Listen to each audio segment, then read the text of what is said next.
নমস্কার। আরও একটি নতুন ভিডিওয় আপনাদের স্বাগত জানাই। আমি শ্রী বিশ্বজিৎ। 2 জুন থেকে 31 অক্টোবর দেবগুরু বৃহস্পতি কর্কট রাশিতে উচ্চস্থ হতে যাচ্ছে। আপনার রাশি বা লগ্ন যদি হয় সিংহ, সেক্ষেত্রে এই 5 মাসের মধ্যে আপনার জীবনে এই উন্নতিগুলি হতে যাচ্ছে। আমি বাছাই করা এইরূপ 10টি উন্নতি হবে এই প্রেডিকশন করে রাখছি, আপনারা খাতায় নোট ডাউন করে রাখতে পারেন। চলে আসবো মূল আলোচনায়। সিংহ রাশির অধিপতি গ্রহ হচ্ছে রবি এবং সিংহ রাশির সাপেক্ষে দেবগুরু বৃহস্পতি 5 নম্বর ঘর এবং 8 নম্বর ঘরের অধিপতি। বর্তমান সময়ে 12 নম্বর ঘরে অবস্থান করে রয়েছে। সুতরাং যে জায়গাগুলিতে আপনার উন্নতি নিশ্চিত, নাম্বার 1, বর্তমান সময়ে আপনি বুদ্ধি খাটিয়ে অধিক অর্থ উপার্জন করতে পারবেন। 5 নম্বর ঘর হচ্ছে আপনার বুদ্ধিমত্তা বা ইন্টেলিজেন্সি। সুতরাং 5 নম্বর ঘরের মালিক সে উচ্চস্থ অবস্থায় যাচ্ছে। সিংহ রাশি স্বাভাবিক অর্থে স্থির প্রকৃতির রাশি এবং অগ্নি তত্ত্বের রাশি। আপনাদের মধ্যে ক্রোধ, রাগ, মেজাজ এটা রয়েছে, কিন্তু একই রকমভাবে গ্রহের রাজা সে কিন্তু রবি। তার ফলে কিন্তু আপনারা অনেক সময় নিজের ইনটিউশন পাওয়ার বা নিজের বুদ্ধিমত্তাকে কাজে লাগিয়ে অর্থ উপার্জনের চেষ্টা করেন। আর এই জায়গাতে কিন্তু পজিটিভ রেজাল্ট পাওয়ার জায়গা, সেটা ডেফিনেটলি দেখতে পাওয়া যায়। 5 নম্বর ঘর থেকে আমরা ফাইন্যান্স বা ইনভেস্টমেন্ট এই বিষয়টির বিচার করি। তাহলে যদি আপনারা এই সময়সীমার মধ্যে কোনো ইনভেস্টমেন্ট করতে পারেন, সেটা মিউচুয়াল ফান্ড হতে পারে, লামসাম হতে পারে, এলআইসি হতে পারে, ব্যাংক, পোস্ট অফিস বা যে কোনো সেফ জোন হতে পারে, সেক্ষেত্রে কিন্তু আপনাদের ভালো অর্থ ধীরে ধীরে আসতে শুরু করবে, এ বিষয়ে কোনোরূপ ডাউট নেই। তার কারণ হচ্ছে যখন আপনি ব্যাংক বা পোস্ট অফিসে ইনভেস্টমেন্ট করবেন তখন সেখান থেকে একটা নির্দিষ্ট পরিমাণে অর্থ আসবে, কিন্তু যখন আপনি একটু ক্যালকুলেটিভ রিস্ক নেবেন, যেমন শেয়ার মার্কেট হতে পারে, এসআইপি হতে পারে, মিউচুয়াল ফান্ড হতে পারে, এই সমস্ত জায়গায় যখন আপনি ইনভেস্টমেন্ট করবেন তখন সেখান থেকে একটা নিশ্চিত রিটার্ন পাবেন এইরূপ বিষয় নয়। এখানে একটা রিস্ক বা ঝুঁকি থেকেই থাকে এবং এখান থেকে যে অর্থ আসে তার মধ্যে একটা আপস অ্যান্ড ডাউন এটাও থাকে। কিন্তু যেহেতু দেবগুরু বৃহস্পতি আপনার পঞ্চম ঘরের অধিপতি গ্রহ, সে উচ্চস্থ অবস্থায় আগামী 5 মাস থাকছে। সুতরাং এই সময়সীমার মধ্যে আপনার সঠিক পরিকল্পনা সেটা গ্রহণ করতে সাহায্য করবে। একই রকমভাবে আপনি যে সেক্টরকে চুজ করবেন বা আপনি যে ক্যালকুলেটিভ রিস্ক নেবেন, সেই সিদ্ধান্ত আগামী দিনে ফ্রুটফুল বলে প্রমাণিত হবে। সুতরাং বর্তমান সময়ে যাদের একটু অর্থ রয়েছে, আপনারা কিন্তু ইনভেস্টমেন্ট করার দিকে মনোযোগ করতে পারেন। 3 নম্বর যে জায়গায় পজিটিভ রেজাল্ট আপনারা আশা করতে পারেন, সেই জায়গাটি হচ্ছে শেয়ার মার্কেট। এটাও কিন্তু একটু ঝুঁকিবহুল জায়গা, কিন্তু যে সমস্ত মানুষজন এখানে দীর্ঘদিন কাজ করছেন তারা কিন্তু বর্তমান সময়ে সঠিক সিদ্ধান্ত নিতে পারবেন এবং বর্তমান সময়ে আপনারা এই জায়গায় যদি একটু ক্যালকুলেটিভ রিস্ক নিয়ে ইনভেস্ট করতে পারেন, সেক্ষেত্রে ভালো অর্থ উপার্জনের সুযোগ সেটা অল্প দিনের মধ্যেই হতে পারে। এই যে অল্প দিনের মধ্যে হতে পারে তার ইন্ডিকেট কোথায়? তার ইন্ডিকেট হচ্ছে সিংহ রাশির সাপেক্ষে মীন রাশি 8 নম্বর ঘর এবং 8 নম্বর ঘর থেকে আকস্মিক বা হঠাৎ প্রাপ্তি এই বিষয়টির ইন্ডিকেট পাওয়া যায়।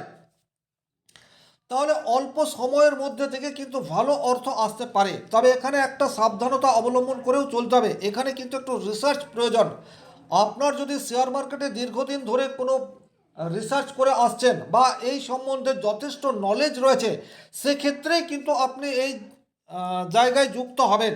কিন্তু যদি আপনার কোনো রিসার্চ না থাকে, শেয়ার মার্কেট সম্বন্ধে কোনো ধারণা না থাকে, তাহলে কিন্তু অযথা রিস্ক নেবেন না, তাতে করে কিন্তু আপনার ক্ষতির সম্ভাবনা সেটা তৈরি হতে পারে। 4 নম্বর যে জায়গায় আপনারা পজিটিভ রেজাল্ট আশা করতে পারেন, সেই জায়গাটি হচ্ছে সন্তানের সাফল্য। সেটি কিন্তু বর্তমানে আপনার জীবনে একটা বড় পাওনা হিসেবে থাকবে। এই জায়গাটি কিন্তু ভীষণ রকম গুরুত্বপূর্ণ, কারণ সন্তানের কারক গ্রহ হচ্ছে বৃহস্পতি, সে উচ্চস্থ অবস্থায় রয়েছে। সুতরাং বর্তমান সময়ে বিশেষ করে যে সমস্ত মানুষের সন্তান বিদেশে লেখাপড়া করছে বা কর্মসূত্রে বিদেশে রয়েছে, তাদের দিক থেকে একটা পজিটিভ রেজাল্ট বা তাদের একটা উন্নতির সম্ভাবনা সেটি যথেষ্ট তীব্র, এ বিষয়ে কিন্তু কোনোরূপ ডাউট নেই। আপনি যদি বিদেশের সাথে কোনো না কোনোভাবে যুক্ত অবস্থায় রয়েছেন, সেক্ষেত্রেও কিন্তু ভালো অর্থ উপার্জনের সুযোগ বা একটা সাফল্য পাওয়ার রাস্তা সেটা কিন্তু আপনার জীবনে পজিটিভ ইম্প্যাক্ট আনবে, এ বিষয়েও কিন্তু কোনোরূপ ডাউট নেই। 5 নম্বর যে জায়গায় আপনারা ভালো রেজাল্ট আশা করতে পারেন সেটা হচ্ছে বর্তমানে আপনার ঘরের পরিবেশ, সেটা কিন্তু আপনার পক্ষে থাকছে। এই জায়গাটি কিন্তু ভীষণ রকম গুরুত্বপূর্ণ। দেবগুরু বৃহস্পতির পঞ্চম দৃষ্টি আপনার চতুর্থ ঘরের উপর পড়ছে। যে সমস্ত মানুষজন রিয়েল এস্টেট বা কোনো না কোনোভাবে জমি জমা সংক্রান্ত কাজের সাথে যুক্ত হয়ে রয়েছেন, তারা বর্তমান সময়ে বেশ কিছু অর্থ উপার্জন করতে পারবেন, এ বিষয়ে কিন্তু কোনোরূপ ডাউট নেই। যাদের কর্ম সংক্রান্ত বিষয়ে প্রবলেমের মধ্যে রয়েছেন, অর্থাৎ অস্থায়ী কর্ম করছেন, কোনো বেসরকারি প্রতিষ্ঠানে চাকরি করছেন অথবা কন্ট্রাকচুয়াল চাকরির মধ্যে রয়েছেন, তারা কিন্তু বর্তমান সময়ে কর্মক্ষেত্রে একটা স্থায়ী পজিটিভ পরিবর্তন সেটা আশা করতে পারেন। কর্মক্ষেত্রে স্থায়িত্ব লাভের একটা প্রবল সম্ভাবনা সেটি কিন্তু দেখতে পাওয়া যায়। অষ্টম ঘর হচ্ছে দশমের একাদশ, যেখান থেকে আমরা কর্মক্ষেত্রের সফলতা অথবা বিফলতা এই বিষয়টির বিচার করে থাকি। কিন্তু অষ্টম ভাবের অধিপতি গ্রহ বৃহস্পতি সে উচ্চস্থ অবস্থায় রয়েছে। কর্মক্ষেত্রে বিগ ডিসিশন সেটা কিন্তু আপনারা বর্তমান সময়ে নিতে পারেন। আপনার উপর যে দায়িত্ব দেওয়া হচ্ছে সেই দায়িত্ব কিন্তু অন্যান্য মানুষজন নিতে চাইবে না, এটাও কিন্তু আপনাকে একটু খেয়াল রাখতে হবে। আর এই বড় দায়িত্বকে আপনি যথাযথভাবে পালন করতে পারবেন। সুতরাং ভয় পাবেন না, কর্মক্ষেত্রে যে কোনো ধরনের নতুন চ্যালেঞ্জ সেটা আপনি গ্রহণ করুন। আগামী 5 মাস আপনার জন্য গোল্ডেন পিরিয়ড, এ বিষয়ে কোনোরূপ ডাউট নেই। যাদের কর্মক্ষেত্রে ভীষণ রকম অস্থিরতা রয়েছে, অর্থাৎ আপনি যতই ভালো কাজ করুন না কেন কিছুতেই আপনি বসের সুনজরে আসতে পারছেন না, একটা গোলযোগ অলরেডি তৈরি হয়ে রয়েছে, তারা কিন্তু বর্তমান সময়ে পজিটিভ রেজাল্ট পাবেন। আপনার অলক্ষ্যে আপনার হায়ার অথরিটি আপনার উপর দৃষ্টি দিয়ে রাখছে। সুতরাং আপনার কাজ বা আপনার যে দায়িত্ব সেটা যথাযথ পালন করার চেষ্টা করুন, ডেফিনেটলি উন্নতি সেটা হবেই। আপনারা অনেকেই এটা মানবেন যারা দীর্ঘদিন ধরে কোনো কোম্পানিতে চাকরি করছেন, আপনারা যতই পরিশ্রম করুন আপনার হায়ার অথরিটি আপনার কাছ থেকে আরও বেশি চায়, আপনাকে নিংড়ে নেওয়ার জন্য তারা সর্বদাই প্রস্তুত। এবং আপনার যা প্রাপ্য সেই অর্থ বা সেই সম্মান কোনোটিই আপনাকে দেয় না। কিন্তু বর্তমান এই যে 5 মাস সময় দেবগুরু বৃহস্পতি কর্কট রাশিতে উচ্চস্থ অবস্থায় রয়েছে, এই সময়সীমায় কিন্তু আপনি আপনার সাকসেস সেটা ডেফিনেটলি পাবেন, এ বিষয়ে কিন্তু কোনোরূপ ডাউট নেই। সুতরাং নিজের দায়িত্বকে যথাযথভাবে পালন করার চেষ্টা, এটা আপনাদেরকে একটা পজিটিভ ইম্প্যাক্ট আনবেই। 6 নম্বর যে সেক্টরে আপনাদের উন্নতি নিশ্চিত সেটা হচ্ছে যে সমস্ত বেকার ছেলেমেয়েরা বর্তমানে বাড়িতে বসে রয়েছেন, বিভিন্ন জায়গায় এক্সাম দিয়েছেন কিন্তু কিছুতেই কিছু হয়ে ওঠেনি, অর্থাৎ চাকরি আপনারা পাননি, কিছুটা ডিপ্রেশনের মধ্যে রয়েছেন। যেহেতু দেবগুরু বৃহস্পতির দৃষ্টি আপনার ষষ্ঠ ঘরের উপর পড়ছে, অর্থাৎ সিংহ রাশি থেকে দেখলে মকর রাশিতে বৃহস্পতির দৃষ্টি আছে, যা আপনার ষষ্ঠ ঘর, যেখান থেকে সুপার কম্পিটিশন এই বিষয়টির বিচার করা হয়। সিংহ রাশির জাতক জাতিকাদের ট্যালেন্ট নিয়ে কোনো সন্দেহ বা সংশয় নেই, কিন্তু যেহেতু এখন ভ্যাকেন্সি অনেক কম মাত্রায় রয়েছে, সুতরাং আপনাদের ট্যালেন্ট থাকা সত্ত্বেও, আপনাদের শিক্ষাগত যোগ্যতা থাকা সত্ত্বেও আপনারা চাকরি পাচ্ছেন না। কিন্তু বর্তমান সময়সীমার মধ্যে যদি কোনো এক্সাম থাকে সেই এক্সামে উত্তীর্ণ হওয়ার সম্ভাবনা সেটি কিন্তু ডেফিনেটলি রয়েছে। তাই আপনারা হতোদ্যম হবেন না, পুনরায় চেষ্টা করুন এবং লক্ষ্য স্থির রেখে কনসিস্টেন্সি ধরে রাখুন। ডেফিনেটলি চাকরি প্রাপ্তির একটা বড় সুযোগ সেটা কিন্তু সিংহ রাশির জাতক জাতিকাদের জীবনে আগামী 5 মাসের মধ্যে আসতে চলেছে।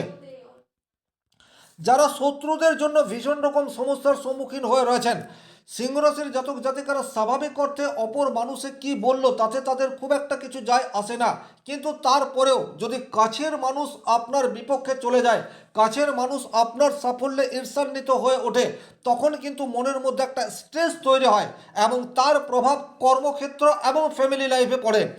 এই জায়গা থেকেও কিন্তু আপনারা কনসিস্টেন্সি নিষ্কৃতি পেতে যাচ্ছেন, অর্থাৎ আপনার শত্রুরা বা বর্তমানে যারা আপনার উপর হিংসা করে রয়েছে তাদেরকে আপনি আইডেন্টিফাই করতে পারবেন এবং তাদের যোগ্য জবাব সেটাও কিন্তু বর্তমান সময়ে আপনারা দিতে পারবেন। এই জায়গাটিও কিন্তু ভীষণ রকম গুরুত্বপূর্ণ, এ বিষয়ে কোনোরূপ ডাউট নেই। দীর্ঘদিন ধরে যারা লিগ্যাল কোনো সমস্যার মধ্যে রয়েছেন তারা কিন্তু বর্তমান সময়ে পজিটিভ রেজাল্ট পাবেন, অর্থাৎ আপনাদের আইনি সমস্যা থেকে থাকলে তার একটা আউটপুট সেটা কিন্তু বর্তমান সময়ে আসতে যাচ্ছে, এটি আপনাদের পক্ষে থাকার সম্ভাবনা সেটি কিন্তু প্রবলভাবে ইন্ডিকেট করছে। 8 নম্বর যে জায়গায় আপনারা পজিটিভ রেজাল্ট আশা করতে পারেন সেটা হচ্ছে রিসার্চ ওরিয়েন্টেড কাজের সাথে যারা যুক্ত হয়ে রয়েছেন, এবং এই সেক্টরে প্রচুর মানুষ 2 বছর 4 বছর 5 বছর রিসার্চ করে কিন্তু কোনো রকম আউটপুট আসে না। কিন্তু সেই রিসার্চের রেজাল্ট সেটি কিন্তু এই 5 মাসের মধ্যে আসতে যাচ্ছে। ডেফিনেটলি হঠাৎ করেই আপনার পপুলারিটি, সমাজ এবং কর্মক্ষেত্রে আপনার গ্রহণযোগ্যতা সেটি কিন্তু ডেফিনেটলি ইনক্রিজ হতে যাচ্ছে এবং আর্থিক দিক দিয়ে ডেভেলপ হওয়ার জায়গা সেটা যথেষ্ট মাত্রায় দেখতে পাওয়া যায়। আনএক্সপেক্টেড একটা পজিটিভ ঘটনা সেটা কিন্তু আপনার জীবনে আগামী 5 মাসের মধ্যে ঘটতে যাচ্ছে। এই আনএক্সপেক্টেড পজিটিভ ঘটনা সেটা কিন্তু আপনার মনের যাবতীয় স্ট্রেসকে কমিয়ে দিতে পারে। হায়ার এডুকেশনের ক্ষেত্রে কিন্তু যথেষ্টই পজিটিভ রেজাল্ট আপনারা আশা করতে পারেন। আর এই হায়ার স্টাডি সেটা যদি কোনো গোপন ক্ষেত্র থেকে হয়, অর্থাৎ অকাল্ট সায়েন্স হতে পারে বা যে কোনো গবেষণাগারে নিভৃতে কোনো রিসার্চমূলক হায়ার স্টাডির সাথে আপনি যুক্ত থাকতে পারেন, সেক্ষেত্রে পজিটিভ ইম্প্যাক্ট ডেফিনেটলি আপনাদের জীবনে আসতে চলেছে, এ বিষয়ে কোনোরূপ ডাউট নেই। 9 নম্বর যে জায়গায় আপনাদের পজিটিভ রেজাল্ট আসার জায়গা প্রবলভাবে তৈরি হয়ে রয়েছে সেটা হচ্ছে সন্তান সুখ। এই জায়গাটি কিন্তু আপনাদের ভীষণ রকম গুরুত্বপূর্ণ, কারণ আপনাদের পঞ্চম ভাবের অধিপতি গ্রহ বর্তমানে উচ্চস্থ অবস্থায় রয়েছে। যে সমস্ত সিংহ রাশি সিংহ লগ্নের জাতক জাতিকারা দীর্ঘদিন বিবাহের পরেও সন্তান সুখ থেকে বঞ্চিত হয়ে রয়েছেন, তারা কিন্তু বর্তমান সময়টিকে কাজে লাগাতে পারেন। সেক্ষেত্রে একটা পজিটিভ রেজাল্ট পাওয়ার জায়গা সেটা ডেফিনেটলি দেখতে পাওয়া যায়। 10 নম্বর যে জায়গায় আপনারা পজিটিভ রেজাল্ট আশা করবেন সেই জায়গাটি হচ্ছে মাথা ঠান্ডা রেখে আপনার দৈনন্দিন রুটিন ফলো করে চললেই আপনার পজিটিভ রেজাল্ট সেটা ডেফিনেটলি আসবে, এ বিষয়ে কোনোরূপ ডাউট নেই।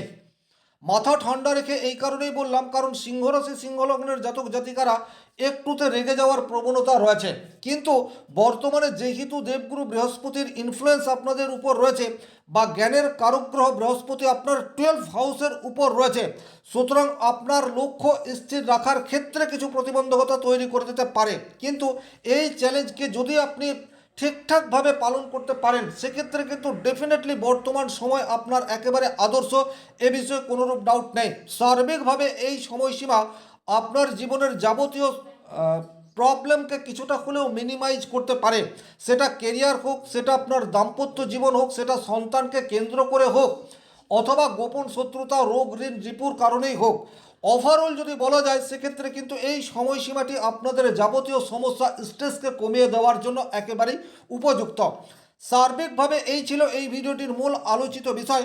ব্যক্তিগতভাবে নিজের জন্মকুণ্ডলী বিচার করতে চাইলে স্ক্রিনে দেওয়া নাম্বারটি সংগ্রহ করে যোগাযোগ করতে পারেন। ভিডিওটি ভালো লাগলে লাইক করবেন, কোথাও কোনো প্রশ্ন বা সংশয় থাকলে কমেন্ট বক্সে লিখে জানাবেন, আর চ্যানেলে নতুন হয়ে থাকলে সাবস্ক্রাইব করে পাশে থাকা অল নোটিফিকেশন বেল আইকনটি প্রেস করে দিন।